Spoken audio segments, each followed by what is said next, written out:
There's a town in Ontario that was built specifically to mine uranium. The streets were planned for it, the schools were built for it. There was a mall right in the middle of downtown where people went for groceries and haircuts and Saturday afternoons. Then the uranium market collapsed. Most of the people left. Then the town reinvented itself as a retirement destination. People actually came. Then the roof of that mall collapsed while shoppers were walking around inside it. 2 women died. The country watched for about a week, then forgot.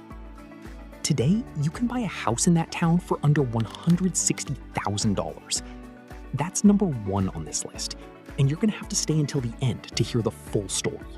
Before we get there, you're going to hear about a city sitting on top of a network of hollow mine tunnels that nobody is actively monitoring anymore.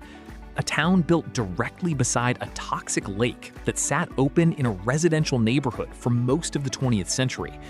And a subarctic city that a nickel company planned, designed, and dropped into the middle of the wilderness in 1956, 740 kilometers from the nearest major city. These places are real. People live in them right now, and almost no one outside of them knows what actually happened there. If you're new here, subscribe. We find these stories, and we're not stopping. Number 10. Bathurst, New Brunswick. Drive into Bathurst on a gray November morning, and the first thing you notice is the water. Nepisiguit Bay opens up right there beside the highway. Wide, cold, and very still. It's the kind of beauty that arrives after the noise has left. Bathurst was not always quiet. For most of the 20th century, this was one of the most economically important communities on the entire Atlantic coast. The Brunswick Mining and Smelting Complex, about 15 kilometers south of town at a place called Bathurst Base, was one of the largest producing lead-zinc mines in the world. At its peak through the 1970s and 1980s, it employed somewhere between 1,500 and 2,000 people directly. The whole regional economy orbited around it. Not loosely, completely. In 2013, Brunswick Mine closed after more than 50 years of continuous production. The closure had been anticipated for years, which made it stranger, not easier.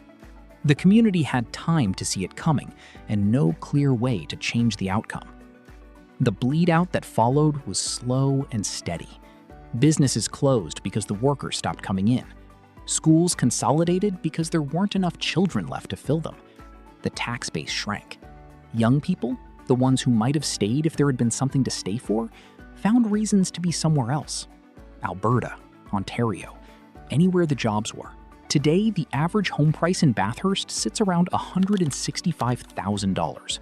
You can find 3-bedroom houses for under $120,000 if you look. To put that in context, that's less than what the average renter in Vancouver pays in a single year. The town still has a functioning hospital, a University of Moncton campus, some decent restaurants. It is not a ghost town, not even close.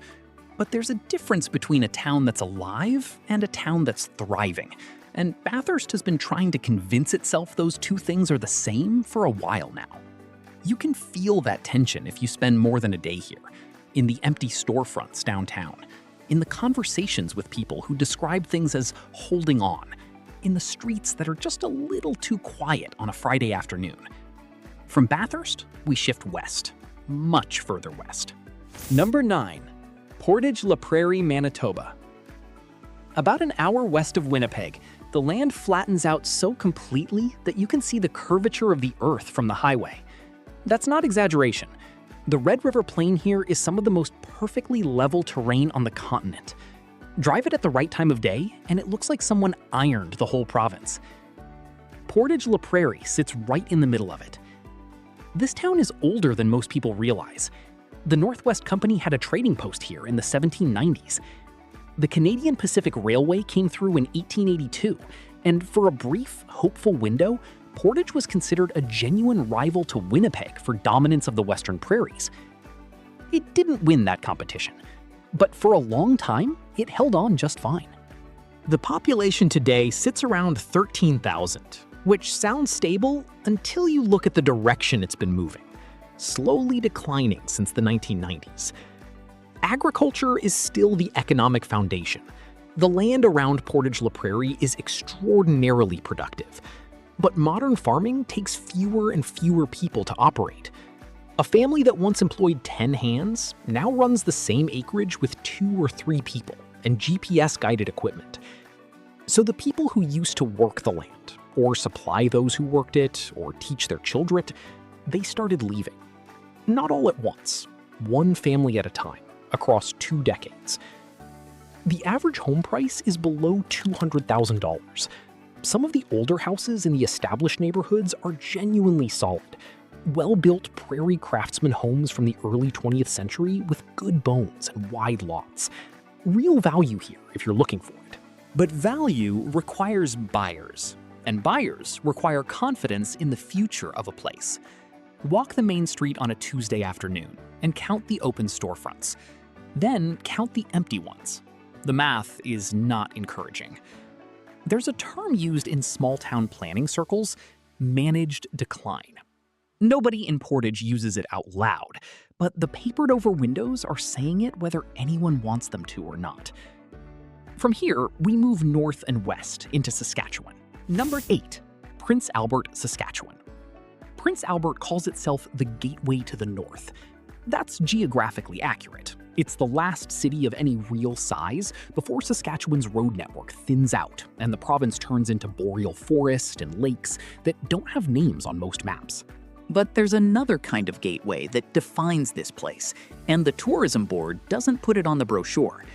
The Prince Albert Penitentiary has sat on the city's northern edge since 1911. Federal, maximum security at various points in its history. One of those institutions that becomes so embedded in a community's identity that people stop seeing it. It's just there, part of the skyline, part of the economy, part of the answer when someone from out of town asks what Prince Albert is known for. Home prices average around $185,000. That number has stayed stubbornly low through cycles that should have moved it. Prince Albert's economy has always been tied to forestry and resource extraction, which means it runs on boom and bust rhythms that are completely beyond local control. The closure of the Weyerhaeuser pulp mill in 2006 was one of the more significant recent blows. Several hundred direct jobs gone in a city of around 35,000. That number doesn't sound enormous until you think about all the indirect jobs attached to those workers. The suppliers, the service businesses, the restaurants and hardware stores and mechanics whose best customers suddenly had to move on. The city hasn't collapsed. There's real economic activity here. A regional health authority, retail, government services, ongoing resource work further north. But the population has grown only in fits and starts, while cities to the south have moved ahead consistently for years. What makes Prince Albert feel unusual is the contrast between what it has and what it's been allowed to become. There are genuinely beautiful old streets here, century-old homes with wide wraparound porches, a riverfront that should, by any reasonable measure, be the centerpiece of a thriving tourism economy, a vibrant indigenous community that keeps much of the cultural life of the city alive. This is a place with real assets. Whether the broader economy ever lets it fully use them is a different question. From Prince Albert, we head east, back into Ontario, where the stories get bigger and the price tags get stranger. Number 7, Thunder Bay, Ontario. Stand at the waterfront in Thunder Bay on a clear morning and look out at Lake Superior. The horizon disappears and the water just becomes sky. This is one of the great bodies of fresh water on Earth, and it sits right at the edge of a city that should, by any reasonable logic, be prosperous. Thunder Bay was made from 2 cities. Port Arthur and Fort William faced each other across a bay for most of their histories, rivals for grain contracts, railway connections, and regional identity. In 1969, the provincial government merged them. The idea was that unity would create strength. At the time, it made sense. More grain passed through this port than almost anywhere else on Earth. The paper mills were running, the city had momentum, and more than 120,000 people. Then the St. Lawrence Seaway changed how grain moved across the country. The mills started closing, one by one. the population began its slow retreat, from over 120,000 to around 108,000 today. The average home price sits around $240,000, which looks like a relative bargain compared to southern Ontario, but tells a complicated story once you understand the context. Thunder Bay has one of the highest rates of racially motivated violent incidents against Indigenous people of any city in Canada. That is not rumor or regional gossip. It is a documented finding from multiple national-level investigations, including a report from the Office of the Independent Police Review Director. A coroner's inquest into the deaths of 7 Indigenous youth whose bodies were found in or near the river between 2000 and 2011 found that those cases had not been adequately investigated. The inquest took years and heard testimony from hundreds of witnesses.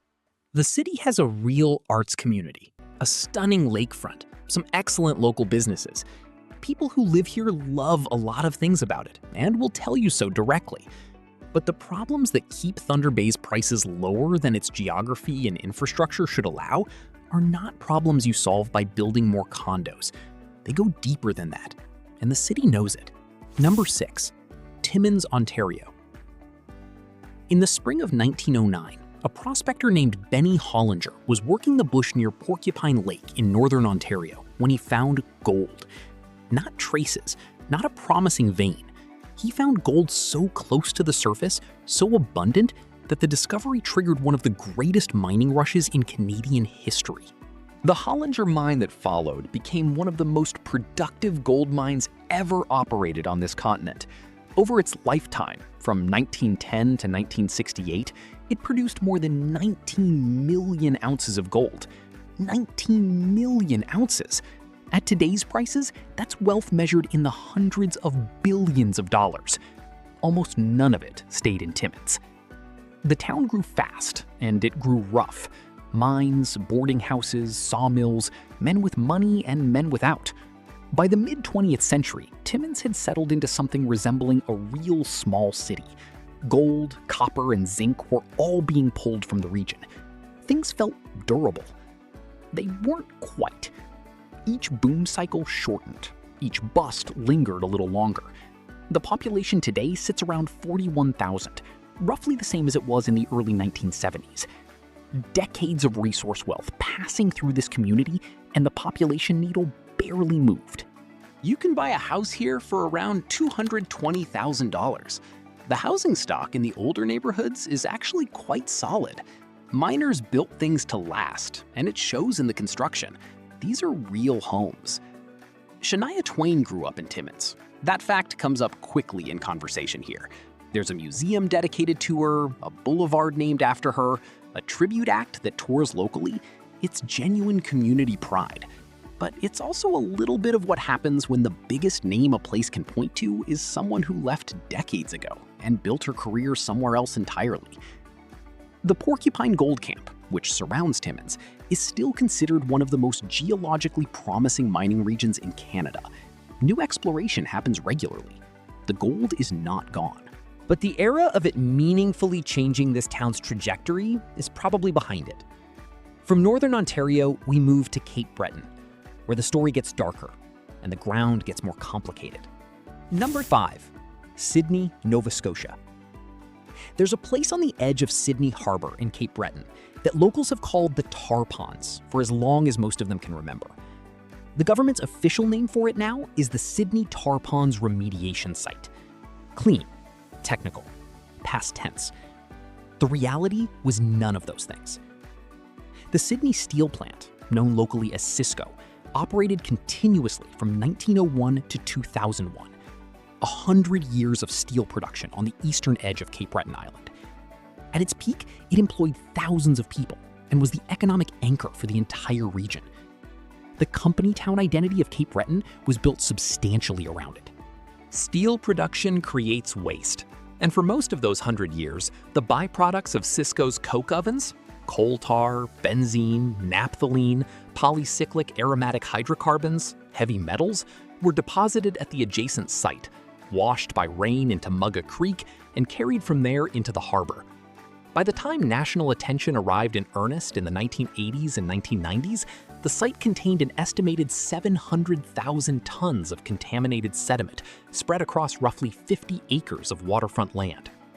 The neighborhood directly beside it was Whitney Pier, working class, historically home to steelworkers and their families, many of them from Eastern European and Caribbean communities who had come to Cape Breton across multiple generations. For decades, Whitney Pier residents documented what they were experiencing: unusual smells, a creek that sometimes ran the wrong color, health concerns that weren't being answered clearly or quickly. A federal provincial cleanup project costing over $400 million was declared substantially complete around 2013. A soccer pitch now sits on part of the remediated land.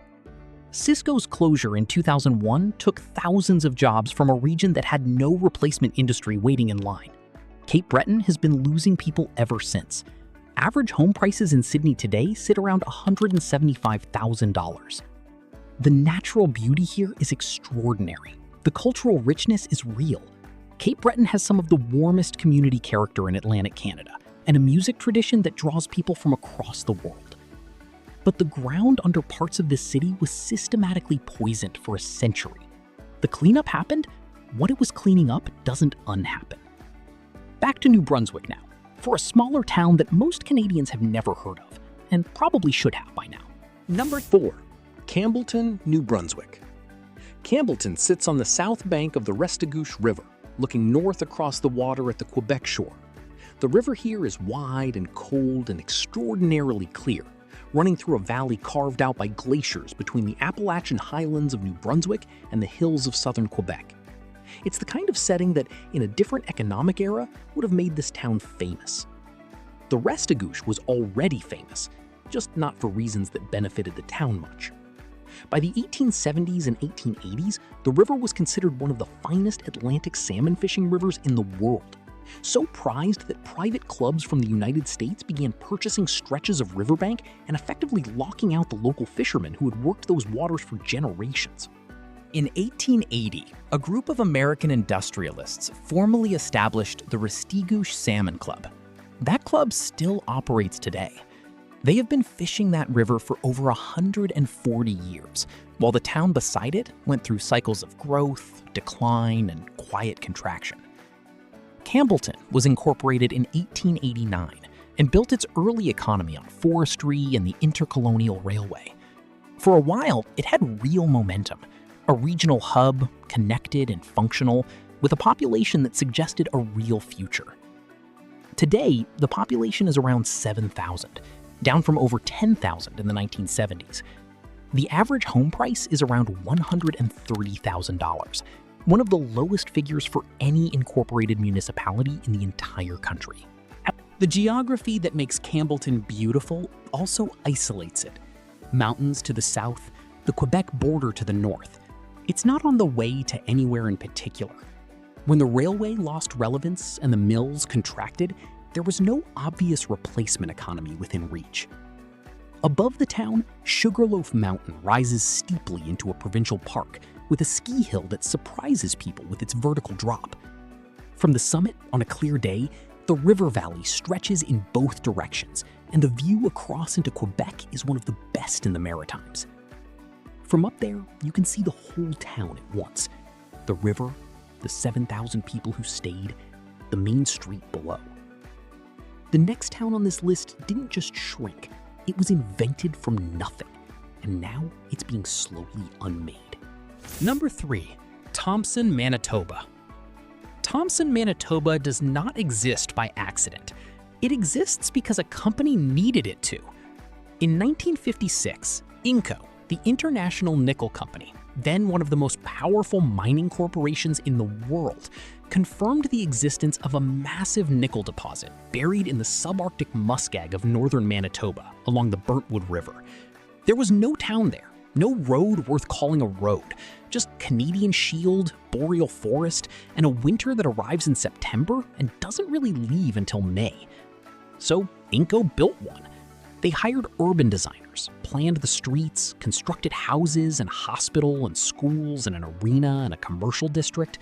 They brought workers from across Canada and from other countries and created a city of thousands in a location where no city had any reasonable business being at that scale. For a while, it genuinely worked. Thompson was a planned community that functioned better than planned communities usually do.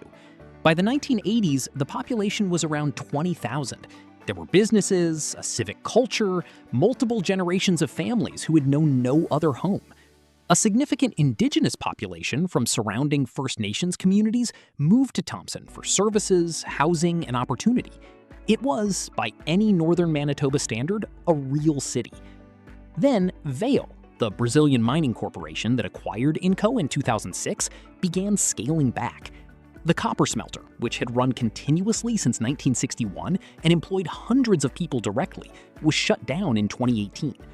Broader nickel processing was reduced. The population began falling faster. Today, the population is around 12,000. Home prices average around $140,000. Some of the housing stock is significantly aged. Services that depend on population thresholds start disappearing when the numbers drop far enough. Schools consolidate, businesses close. The spiral has a momentum of its own. What makes Thompson's situation genuinely difficult is its geography. 740 kilometers north of Winnipeg by road. The nearest city of any real size is hours away. There is no alternate economic engine, no tourism draw large enough to replace extraction. The whole town was built for one company's purpose, designed entirely around one industry. And now that industry has pulled back. The nickel is still in the ground. Whether a mining company headquartered in Brazil considers it worth the cost of getting it out? That's the question Thompson waits on every year. And from Thompson, we drive south and east, all the way to number 2, which is in some ways the strangest town on this entire list. Number 2, FLIN, FLON, Manitoba, Saskatchewan. FLIN, FLON sounds made up, and in a very specific way, it is. In 1915, a prospector named Tom Creighton was following an ore deposit through the bush on the Manitoba-Saskatchewan border, and in his pack, he was carrying a dime novel called The Sunless City.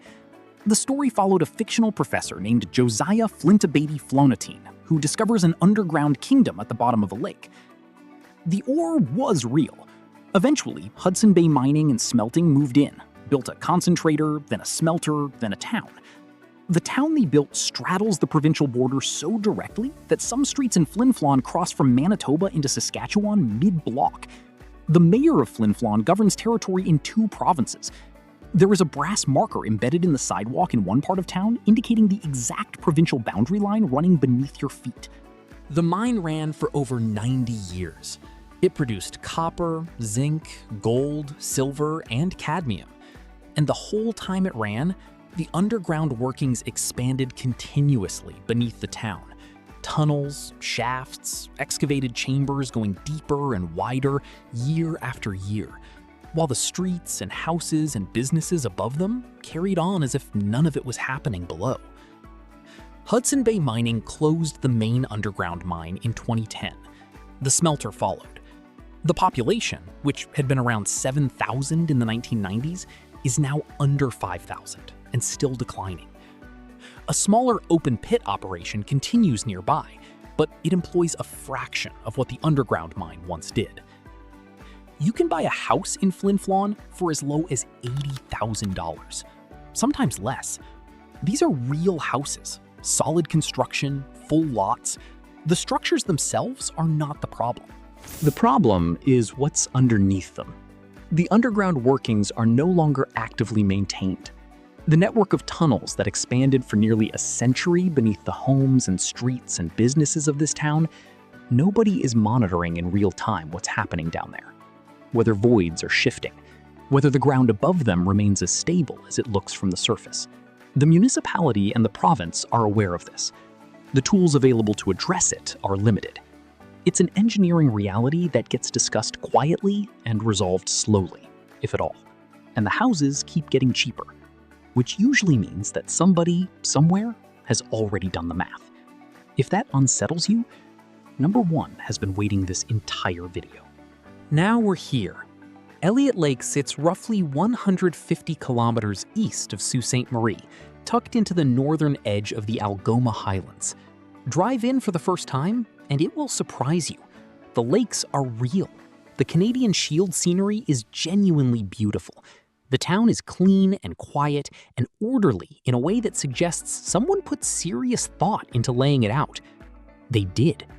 In the early 1950s, Elliot Lake was planned and built from the ground up specifically to mine uranium. Canada was in the nuclear age. The United States military needed uranium, and the area around Elliot Lake sat on top of one of the largest uranium deposits in the world.